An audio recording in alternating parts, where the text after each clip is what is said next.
रामकृष्ण हरी माऊली. काल आम्ही पंढरपूरमधील श्रीकृष्ण धाम इस्कॉन येथे गेलो होतो. हे ताई आणि दादा बैलगाडीला इथं बघा आनंदाने पाहत होते, बघत होते त्याच्याकडे. इकडं मंदिर मंदिर दुपारची वेळ होती त्यामुळे दर्शन बंद होतं आणि म्हणूनच इथे खूप शांतता आहे.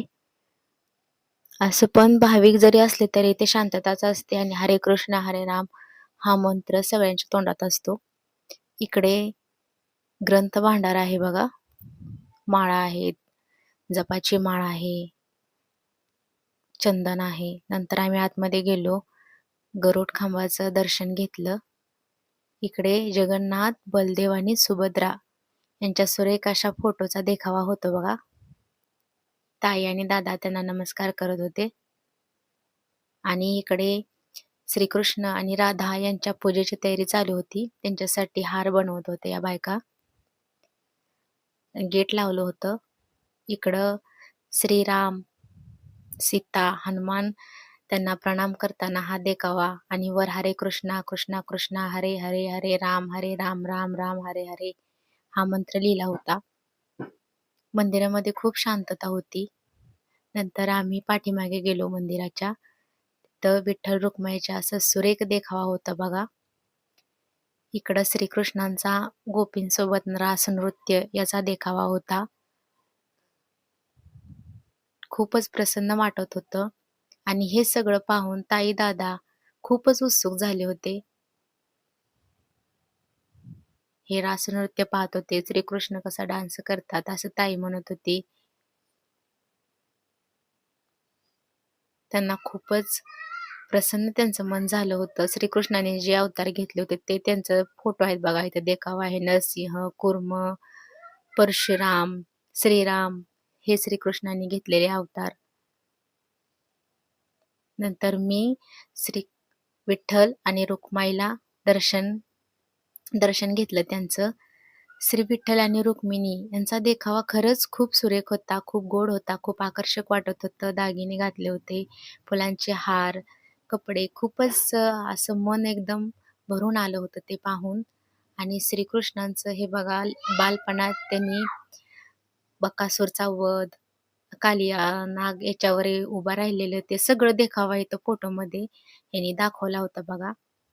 श्रीकृष्णांचं बालपण, यशोदा मैया हे सगळं फोटोत असं चित्रित केलं होतं भिंतीवरती सगळीकडे. श्रीकृष्ण धाम येथे बघा एक झोपडी होती छोटीशी. या झोपडीमध्ये 500 वर्षापूर्वी स्वयं बलराम प्रभूंच्या अतिशय विलोभनीय रूपात इथे आले होते आणि गुरूंचं महत्त्व आपल्या जीवनामध्ये किती महत्त्वाचं आहे त्यांनी इथे सांगितलं होतं.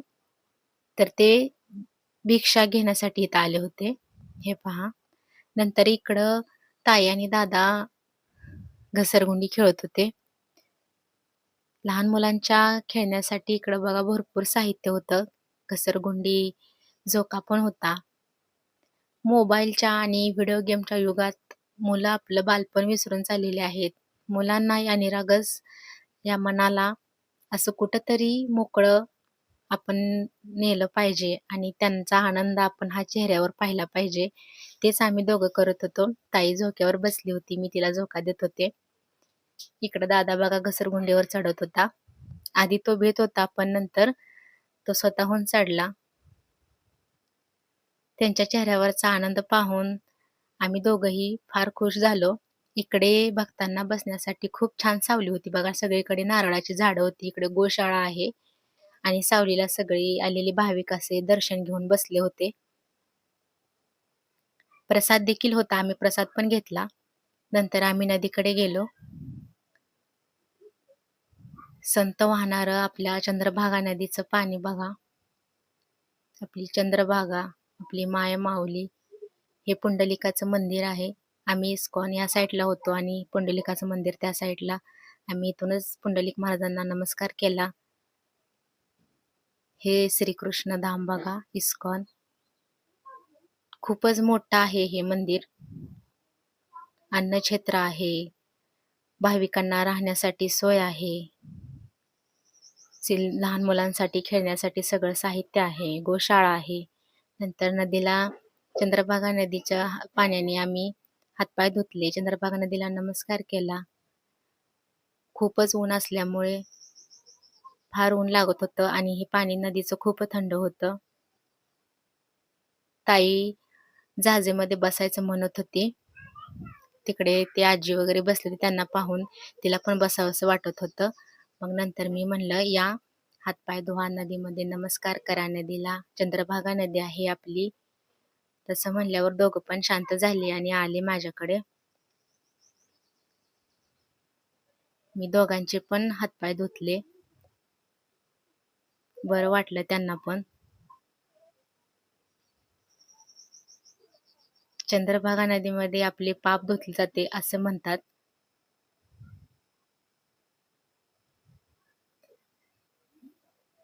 दोघं देखील खूप आनंदी होते. ताई नमस्कार करत होती पुंडलिक महाराजांना आणि हा दादा माझा हातपाय वगैरे धुवून विठुराया आणि कमरेवर हात ठेवून असा उभा राहिला होता. दोघं पण उभा राहिले होते. फारच गोड दिसत होता तो.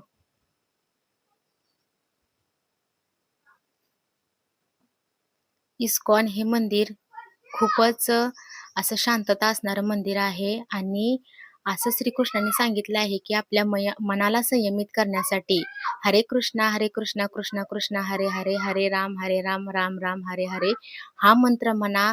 हे खूपच अवघड आहे मनाला संयमित करणं आणि राहणं. पण हा मंत्र म्हणल्याने सगळं काही नीट होईल आणि आपल्याला मोक्ष प्राप्ती होईल असं सांगितले आहे.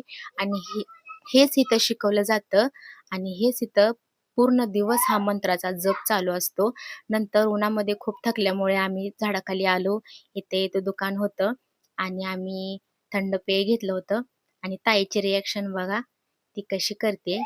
पहिल्यांदाच तिने हे पिलं होतं आणि ती तशी करत होती. तर तुम्ही पण भेट द्या इस्कॉनला, हरेकृष्ण धामला. तर कसा वाटला व्हिडिओ? लाईक करा, शेअर करा, सबस्क्राईब करा. रामकृष्ण हरी.